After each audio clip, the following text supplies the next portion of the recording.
Hello everyone. Have you ever wanted to manifest your desires effortlessly? Have you ever wondered how you can tap into the power of your mind to bring your dreams into reality? Today, I'm going to guide you through a meditation that will help you do just that. Dr. Joe Dispenza is a prominent figure in the field of neuroscience, epigenetics, and quantum physics.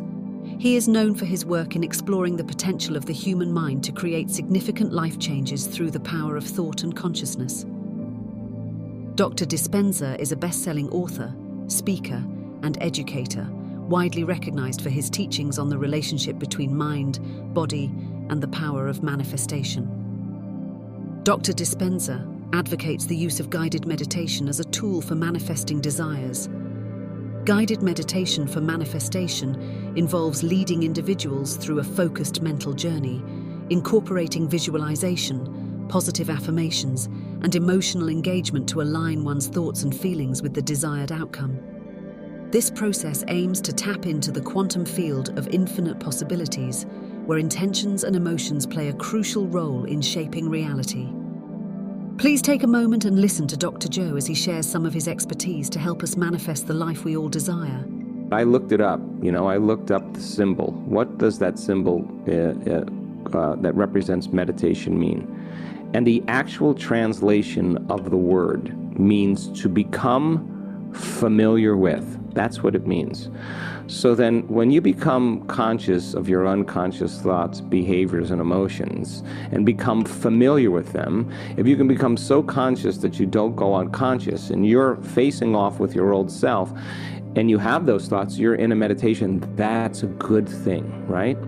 And if you can fire and wire the new thoughts and rehearse the new behaviors and practice trading the chemicals of survival for elevated emotions, and you keep practicing those heart-centered emotions, they'll begin to become familiar to you. So breaking the habit of the old self and reinventing the new self, unlearning and relearning is the model of change, okay? But when you're living in stress and you're living in survival and the brain is aroused, what we're doing when we lost control or we can't predict what's going to happen is we try to control and predict everything in our life. And the arousal of the stress hormones causes our brain to move in these brainwave states called high beta. Now, we're talking right now and we're in low-level beta. We're in beta. And beta is conscious awareness. We're aware that we're local in a body. We're occupying a body in space and time, in an environment and time. And the sensory system is picking up all this vital information through our senses from the environment. And beta brainwaves happen to create coherence between our inner world and our outer world. No problem there. If I said, oh, there'll be a dinner tonight, and I'm going to invite you. There'll be 10 people there, and please just remember all their names. Your brain would kind of pick up into like a mid-range beta state. It's not a bad stress. It's just that you got to get a little bit, the light bulb gets a little brighter. You got to get a little bit more aware, a little bit more awake. But when you're frustrated, when you're angry, when you're impatient, when you're resentful, when you're fearful, you're in these high beta brainwave patterns. And then that high beta is the alarm, it's the alert, it's emergency, there's a threat, there's a danger. So we shift our attention from one person, to another problem, to another meeting, to another thing, to another place, to the past. And every one of those circuits in our brain that are associated with everything we know in our life starts to light up out of order, like a lightning storm in the cloud, because our attention is shifting. Turns out the brain starts firing very incoherently, and we over-focus on things. Why? Because we don't want them to happen again. And so the arousal causes this incoherence in the brain, and when the brain is incoherent, we're incoherent. And the person in survival, the primitive system is saying, focus on matter, narrow your focus on the danger, focus on something material. And why does that happen? Because the senses heighten and we become materialists. So you're not going to be thinking about anything else if something's rustling in the bushes and it's dark. You're going to pay attention to that, right? So this kind of habituation of narrowing our focus or over-focusing becomes the common way people think when they're in survival. They think that's focus. So we said, okay, how are we going to teach people how to change waves? So what if they go from a narrow focus and focusing on objects in the material world to broadening their focus, or creating a divergent focus instead of a convergent focus, and opening their focus and focusing on nothing but space, nothing known, nothing material. And the act of sensing space tends to slow the brain waves down and start to suppress the analytical mind. When you're in survival, you're in stress, you're overly analytical. And our research shows that if you're analyzing yourself and you're analyzing the problems in your life within that aroused emotional state, 100% of the time you'll make your brain worse. You'll drive it further into those high beta states. And that's like driving your sports car in first gear on the freeway. It just won't work in time. So as you broaden your focus and you sense nothing, the act of sensing and feeling causes you to stop analyzing and thinking, and your brain waves start to go down into a slower brainwave state, and you get past the analytical mind and you move into what's called alpha brainwaves. Now, alpha brainwaves, in beta, your outer world is more real than your inner world. In alpha, your inner world starts becoming more real than the outer world, and the voice in your head, that default that's talking to you all the time, tends to shut off, and the brain starts to imagine. It starts to see in images and pictures. That's alpha. It's an imaginary state. It's a creative state. But when you're sensing space, what happens that's so unique is those different compartments of the brain that were subdivided when the person is sensing space not only moves into alpha, the brain starts to synchronize. The different communities of neurons that were firing out of order start to resonate in coherence and order, and the front of the brain is starting to resonate with both sides of the brain, and all of a sudden you're seeing more community of neurons coming together, and what syncs in the brain links in the brain. Now, when the person has coherent alpha brainwave patterns, now all of a sudden the brain becomes more integrated, and they can start to hold an image and focus or dream or imagine. We all do this when we're driving in the car on the freeway, okay? There's nothing wrong with that. But then if you can get your body to relax even further so that it's in a light sleep, that it feels so safe that it could actually rest in a light sleep while you're conscious and awake, relaxed and awake, you're in a brainwave pattern called theta. Lights go out in the thinking neocortex. The memory bank, the autobiographical self, is literally shut off. Your connection to the environment, to your body and to time, literally changes. If lights go out on the neocortex, then you get beyond your identity. And we see then, when a person's in theta, the door between the conscious mind and the subconscious mind is wide open to information. And when you get beyond the analytical mind, then you open the door between the conscious mind and the subconscious mind. That's what separates it, the analytical mind. Now you're suggestible to the information. You're in a hypnotic state. And you can rewrite a program. You can rewrite a new script. You can change the way you behave. You can change the way you can reprogram yourself to do something differently. And you can't do it in high beta because you're not in the operating system. You got to get beyond the conscious mind into the subconscious mind to rewrite those programs. So teaching people how to regulate and change their brainwaves is an important element. But what about the heart? Because to create a new future, it requires a clear intention and an elevated emotion. It is the fundamental quality of brain and heart coherence. So then can you practice breathing through your heart and practice regulating your heart and practice bringing up these elevated emotions and feel it with your heart? And our data suggests that if you place your attention on your heart and you just do that for a few minutes, you'll actually give the heart a very low frequency, and that very low frequency is indigenous to the energy of the heart. So the heart starts building a little energetic field. Once that happens, the heart will inform the brain through the afferent fibers. They'll say, it's time to create, or it's safe to create. And when the heart gets coherent, it sends a very profound signal, like grabbing a big sheet and giving it a little whip. There's a wave of energy that goes to the brain, and all of a sudden you see the heart and the brain start synchronizing. And now we're in a creative state. And the heart produces an external magnetic field that's up to 3 meters wide, and now we start feeling more whole. Now we feel like our future has already happened, and we're no longer looking for it. Why would we look for it if it felt like it already happened? And we're really relaxing into the present moment. So teaching people how to regulate their brainwaves and move into these slower frequencies, people get really good at it, and we have the data that suggests you could be 91, you could be 7 years old, you could have a disease, you could not have a disease, you could eat gluten, not eat gluten, you could eat meat, you could drink wine, you could smoke cigarettes. It doesn't matter. It's just people, once they learn the skill on how to change their brainwaves, they can open the door between the conscious mind and the subconscious mind. But intention is not enough. Intention is the directive. It's like the electrical charge in the field. The elevated emotion is the magnetic charge. It's what feels like the future has already happened for us. So brain and heart coherence, when you do that together, in a sense, you have a Wi-Fi signal. The body's emitting information and energy. And so we teach that as a way for people to really practice getting beyond their analytical facilities. And when they're able to do that, as we said over and over in this talk, it just becomes natural. It just becomes automatic. It just becomes a skill. We think the same thoughts as we thought the day before. The challenge with that is the thought that you keep thinking over and over again becomes a belief. And nerve cells that fire together wire together. So the more nerve cells fire, the more they develop long-term relationships, and the more hardwired they become. The more hardwired they become, the more automatic they are. The more automatic they are, the more unconscious they become. So the process of change really requires becoming conscious of your unconscious thoughts, which means just because you have that thought doesn't necessarily mean it's the truth. If you have that thought and you accept it, you believe it, you surrender to it without analyzing it, that thought will lead to the same choice, which will lead to the same behavior, which will create the same experience, which then will produce the same emotion. The same emotions then drive our very same thoughts.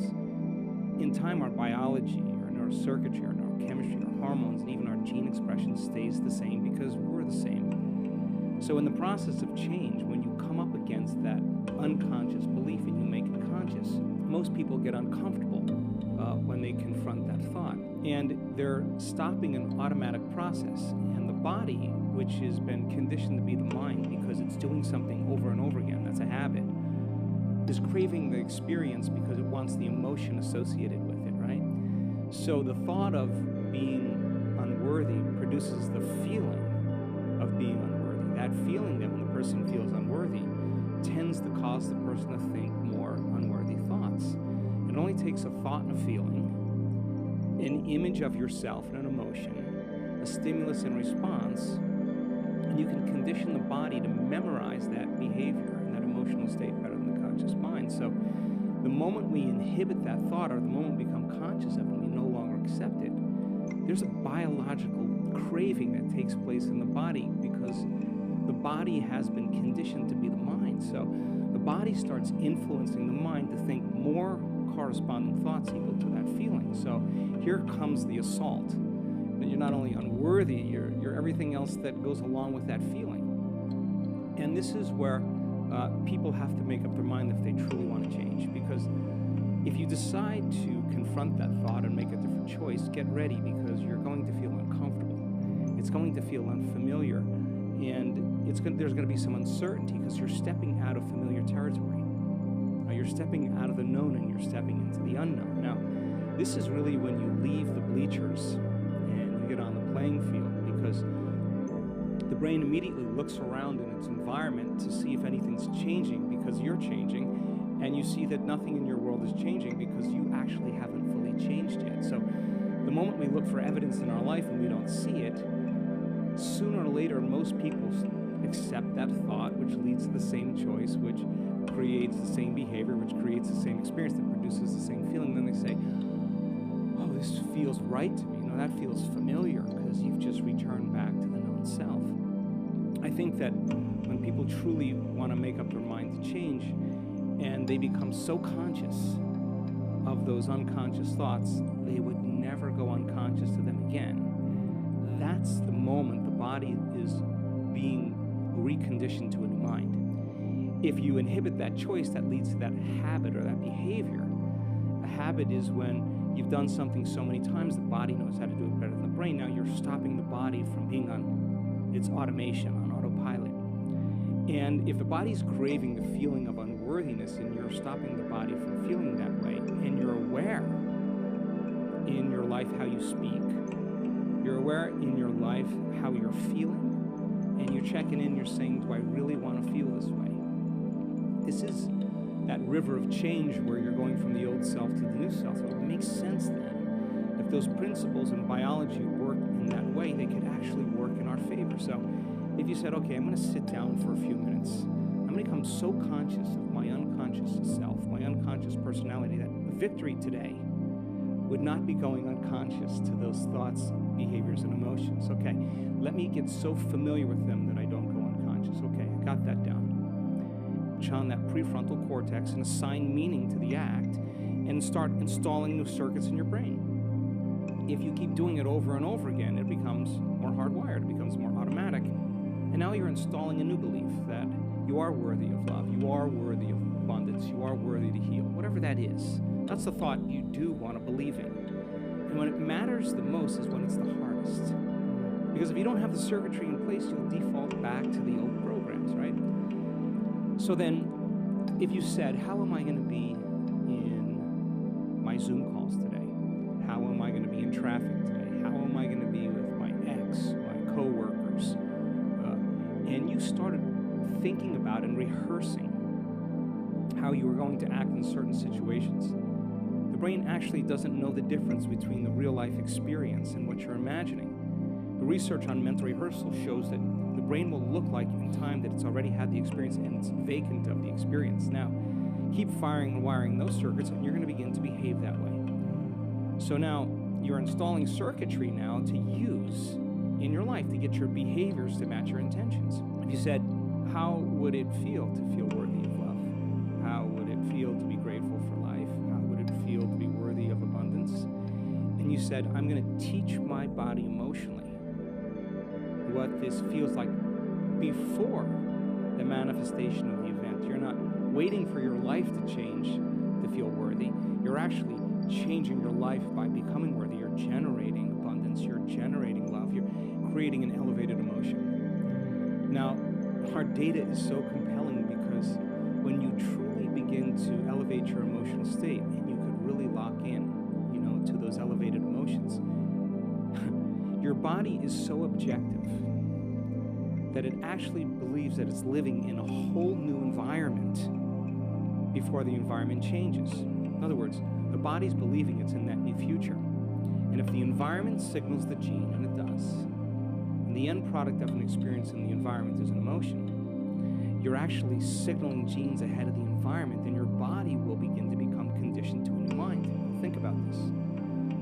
If you did that every day, the word meditation literally means become familiar with.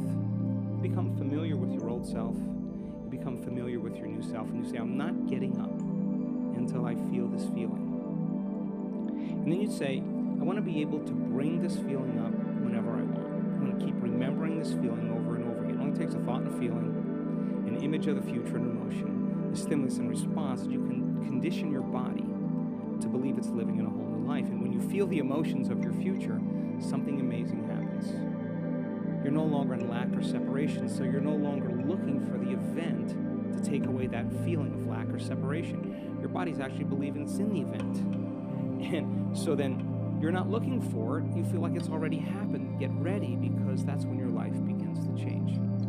And so we've discovered that if you're actually practicing this and you immersed yourself in that experience fully for 7 days, the amount of metabolic and biological changes that will take place in your body will be so significant that your body will actually believe it's living in that future. And yet, most of the people that come to our workshops are literally in a ballroom. There's nothing really exciting happening in the environment, but their body's believing they're living in a whole new life. And so one thought leads to a choice, which leads to a behavior, which creates an experience that produces an emotion. So then new information, new knowledge begins to cause you to think differently. If you can remember that knowledge and begin to make a different choice because you want to experience the truth of that information, you'll have to behave differently. And when the experience occurs and you feel the feeling of your abundance or wealth, I guarantee you're going to continue wanting to make the process of change something consistent. If you are interested in delving deeper into the topic of manifestation, we recommend watching Dr. Joe Dispenza's video titled The Science of Changing Your Mind, Dr. Joe Dispenza. This insightful video offers valuable perspectives on the relationship between the mind, consciousness, and the manifestation of personal desires.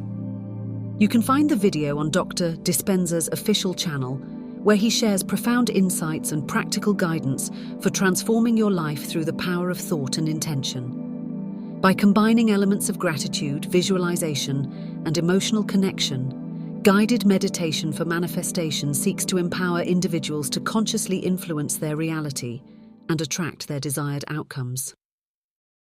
Dr. Dispenza's approach emphasizes the importance of coherence between one's thoughts and emotions and their ability to impact the quantum field, ultimately leading to the manifestation of personal goals and aspirations. If you enjoyed this video, please be sure to like, comment, and subscribe for more content like this.